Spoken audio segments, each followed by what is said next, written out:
welcome to the Baal Shem of Kolel, about Israel, and a very beautiful insight on really all of Chassidus and Kabbalah is basically this concept, which is the concept of Chesed, Gvura, and Tiferes, and this context also Netzach and Hod.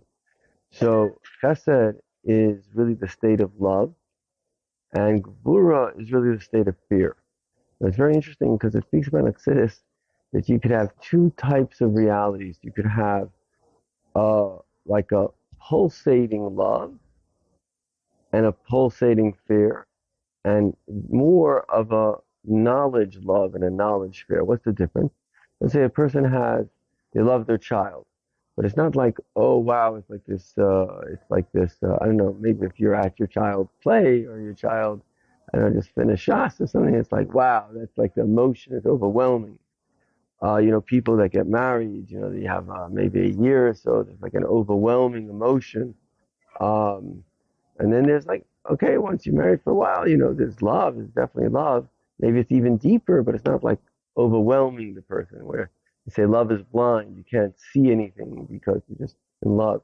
And that can, of course, be on a positive, it could be in a negative, like people that have this love for drugs, it just takes them over. So anytime that the mind is overtaken by an emotion, it's always not good. In fact, even the idea of love, we're finding unfortunately, with the wrong ideas of love, it's like, oh, we just have to love every other. And it's nice in a way because it's love, but they say if you're not that liberal by the time you're 20, you have no heart. If you're not conservative by the time you're 30, you have no head. But it's not always rational because there may be people that want to kill you or whatever the reason is. You also have to live in the real world. And just because you love people doesn't mean that they have to give you their money. It's like the whole thing doesn't make any sense. But at the same time, it's the difference between having intelligence driving the emotion, in fact, even creating the emotion. There always has to be an intelligence controlling the reality, because if there is no intelligence, it's just emotions. And just like there can be positive emotions, there could be negative emotions, such as fear, in a worst case scenario, anger, or jealousy. And these things can overtake a person, and they can become victims of those emotions, right? So the person that in extreme cases of anxiety, people will like not leave their house. They could be afraid of people. It's a very real thing. Women have twice the rates of anxiety. People can become jealous, and jealousy creates maliciousness. I had a guy who was actually, I helped him quite a bit. He came, whatever, it was a little destructive, but I know why he was jealous, because he's going through a hard time. And it's not, by nature, people are good, but if a person acts in a certain way, there's a reason why. Everyone has a reason why they're acting in a certain way. So people that are acting in a negative way, almost always it's nature of jealousy, because fear would cause you to stay away from the thing that you're afraid of. Love would cause you to go toward the thing that you're afraid of. But jealousy causes you to go against the thing that you're jealous of. That's why all negativity in the world, as was mentioned, anti-Semitism, bullying, whatever, it all really stems from jealousy. And jealousy itself, whatever, so we see here how these emotions can overtake a person. In fact, one of the problems of jealousy, as we know that the first base of Mikdash says, we know the sins that were committed. So they did Shuvah, which is Gilead, Aish, V'chastam, and Avodah, the worst three sins. But the second base of Mikdash was destroyed. We don't know what the sin is, so we never did Shuvah, and we're still waiting. But then the question is, what do you mean we don't know the sin? We do know the sin. It was baseless hatred. It was sinas chinam. So he says, and that's a sin that you don't know. Why? Because the people, like even here in Israel, there's unfortunately a fair amount of sinas chinam. Whether it's the left hating the right, I think it's less. But even if you want to say right hating the left, anytime there's hate, there's something wrong with the hater. Because if your intelligence is, in fact, it's brought down when a person has intelligence, they can handle differences of opinion. Because on an intellectual level, okay, he's got a different opinion. It's not going to kill me. But on an emotional level, you can't handle differences of opinion because I'm right, they're wrong. It's not. We can't handle this, right? The world's too small for both of us. So the famous story of a rabbi that came to the Tzemach Tzedek and he said, Rebbe, wherever I go in shul, they're stepping on me. So he says, why? Wherever you go, why do you have to spread yourself over the whole shul? That wherever you go, there's somebody has to step on you. So of course, hatred always comes in a way from ego, which the ego itself can come from fear. So that's the difficulty of the whole thing. But be that as it may, we find, unfortunately, like we mentioned the other day, when the rockets fall, suddenly everybody gets rid of their hatred and they come to love. Why? Because their ego goes down. So the ego goes down, the judgment goes down. So we see how all these emotions are interrelated. And ultimately, the goal is to be able to have the right state. Because if a person doesn't control their emotion, they don't know what they're thinking, what they're feeling, there's no way you can control it. And then basically the emotion is controlling them. So the question is, how do we get to the stage that we are in control of the emotion under control of us? So what is the worst emotion? Like we said, the worst emotion is jealousy. And jealousy is a natural reaction. But you can only be jealous in a way if you're upset. Because if you're not upset, if you're happy, you're not really going to be jealous. So we have to have a happiness, a certain sense of happiness. And that happiness has to come from the idea that we have been chosen by Hashem to bring Mashiach. Every generation has a mission. We've been chosen to be the ones to bring Mashiach. Thousands of years, and we're the ones that are bringing Mashiach. And so that's very, very special. And so ultimately, the solution to life is not, and this is the whole problem, psychology. All of psychology is messed up. Why? Not to say it's all messed up. There are certain things that are a little bit okay. But I have a friend who was a very good psychologist, and he got out of psychology, he got into like Jewish mysticism. He said I was a good psychologist. I could help people feel better. But now what? Okay, they feel better. Now what? They can even help people. There's a problem with the secular world. So even if you want to say you create a good society and give people money, but now what? And that's what people do. They start going into stupid things because they don't know what to do with their lives anymore. We were talking about before about the education system. That was the devil was so good at educating. Okay, well, you're a Yid and you're here to serve Hashem and you're here to bring Mashiach to do things. That's the what. So, I have a little cold. In any event, the bottom line is this. So, we have to restructure who we are, because the first identity that a person has is that they are an independent person, and they cried, and it's all created in little child they stay. By the time we're 2, we've created our identity. So I've cried, and my mother fed me, so I see the world in a way, and then I'm the most powerful. Yeah, basically, I'm the most powerful thing. They say the Frierdiker Rebbe said there's no bigger yesh, no bigger, if you want to call it narcissist, than a little child. Why? Because in his world, his whole world is basically he, his mother, his father, maybe his sister, brother. So you cry, and you get what you want. So it shows how powerful the whole world and the parents are so much greater than you, and they're still listening to you. It's like, wow, we got a great system going on here. So your whole identity is created from your ego. And then you have to create a new identity. What is a new identity? The new identity is that you are actually, and everything is just a creation of Hashem. So we're all here to serve Hashem. The world didn't come to serve you. You came to serve the world. The exact opposite is the truth, which in a way is a much nicer identity to have, because you're never really going to get that much service from the world. So you'll just end up quite frustrated as people that are whatever on the left, and they have these childish mentalities. The world is not going to serve you. And so, but if you look at it the other way, I'm here to serve the world, then wow, that's great. There's so many people to serve. There's so much success. You can't fail in serving the world. There's always something good that you can do and accomplish. And so this is the goal. And of course, as we said before, life chooses you. The Alter Rebbe has a very, very powerful statement, right? There's some people that Arizal says you have masters of Torah, masters of good deeds, obviously males, females, Jews, Gentiles.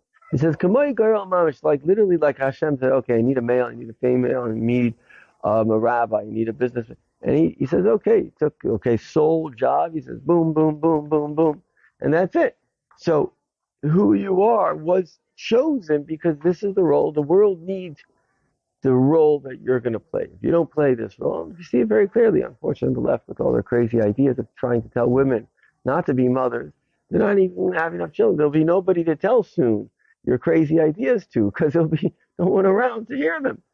So the bottom line is that Hashem knows what he's talking about. A woman should first and foremost be a mother. I mean, if they can, it's the best thing they can do, because with that you have a world. If you don't have that, you have nothing.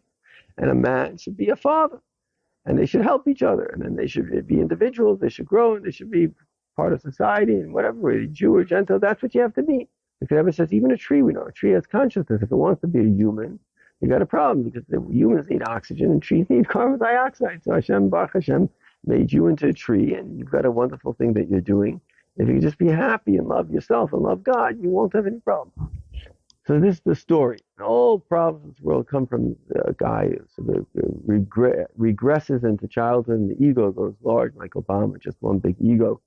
And they go crazy. The whole amount of people he killed, the wars that he started, the civil wars, unbelievable.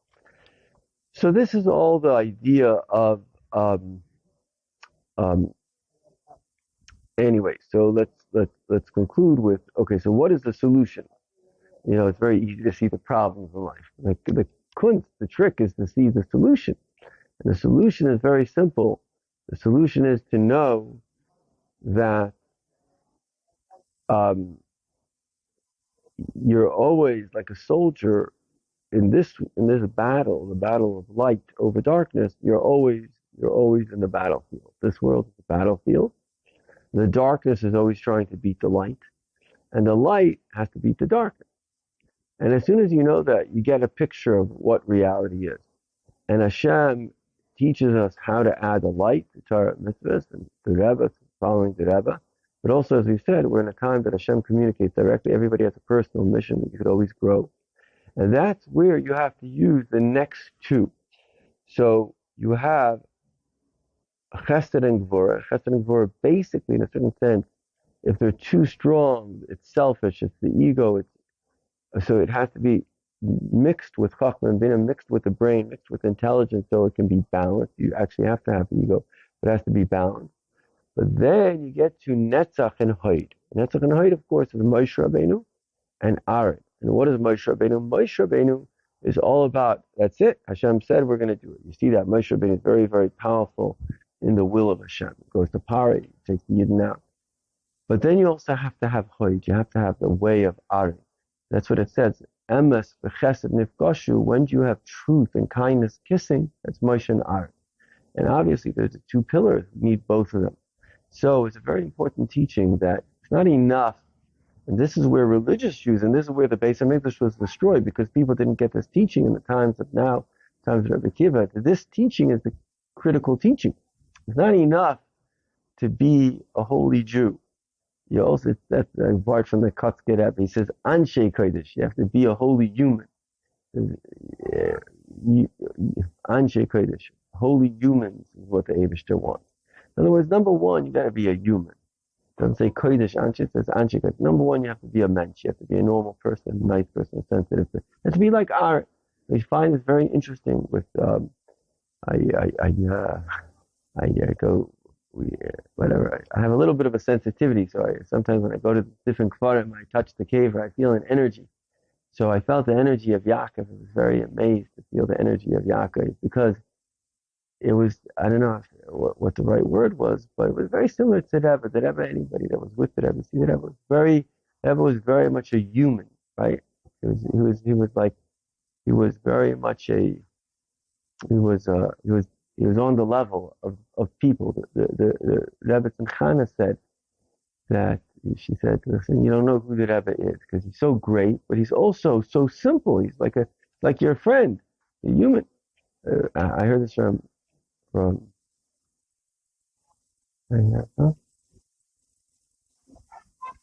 forgot who I heard it from, but Rabbi Chitlik was a Yid, and he was by the Rebbe Rashab, and so after the Rebbe Gimel Tammuz, the Rebbe, let's say, elevated, so he came to Rabbi Groner, and he was crying for an hour and a half from Rabbi Groner's office. So Rabbi Groner said to him, Yehuda, you're a Yid, you saw the passing of the Rebbe Rashab, saw the passing of the Frierdiker Rebbe. So it's like, you're not like a spring chicken. So So he says, listen, you can't differentiate by Rebbe, but you can say that Rebbe Shab was a little bit like your big mind, was very great. But the Rebbe, he was like your mother, your father, your brother. It was the going, he was everything in one. You know, the Rebbe had that quality of Malchus, where it just received everything, was everything. So that's Yaakov. Yaakov is Malchus, is the idea of Tiferes, at least, the idea of taking everything and just like this openness. Yeah, that would be a very good way of describing it. It's tremendous openness. And that's really the way of the Rebbe, was tremendous openness. So on the flip side is you can't be too open in life because your brain can fall out. But you can't be too closed because that's not good either. So that's the whole idea of mixing. Everything Yiddishkeit is mixing. You have the way of Hashem said to me to do something. Yeah, I'm a soldier. I'm going to go do this. But at the same time, I'm also going to do it in the way of Aaron. You have to balance it. And we have a very interesting principle of Yiddishkeit, which is that the Chachamim, Hashem created a Yiddishkeit. It's very interesting that the Chachamim are meant to tame things down in a way. Right? So you have Yiddishkeit. I mean, sometimes they meant to make a shiur, meant to make it more careful. But you have Yiddishkeit, and the Chachamim are actually allowed to say certain halachas, like don't blow the shofar in Rosh Hashanah, because maybe a Jew will come to carry it. So in a certain sense, the point is that the Yiddishkeit has to be filtered through Menschlichkeit, right? Shem is not looking for us to do a Judaism that's going to hurt somebody else. He's looking for us to do a Judaism that's going to help somebody else. And so a person has to be able to have kind of that common sense and common sensitivity. And that's why the Sikh of the Rebbe, where it seems like Yosef didn't offer the same level of shchita to his brothers as himself. If you want to be super frum, be super frum, but not on someone else's. You don't have to be super frum. And that's the whole thing of the Rebbe. Really, it's so innovative when you think about it. But it actually starts from the Baal Shem Tov. But because if you have a religion, if you have a way of life, most people are, this is the truth. If it's the truth, I have to beat everybody up until they do the truth. That's the way the truth works, right? Islam is a religion of peace, because if they force the whole world to kneel, Islam means to submit. And then the whole world is submitted, so then it will be very peaceful. Everybody's Islamic. It's a wonderful, peaceful thing.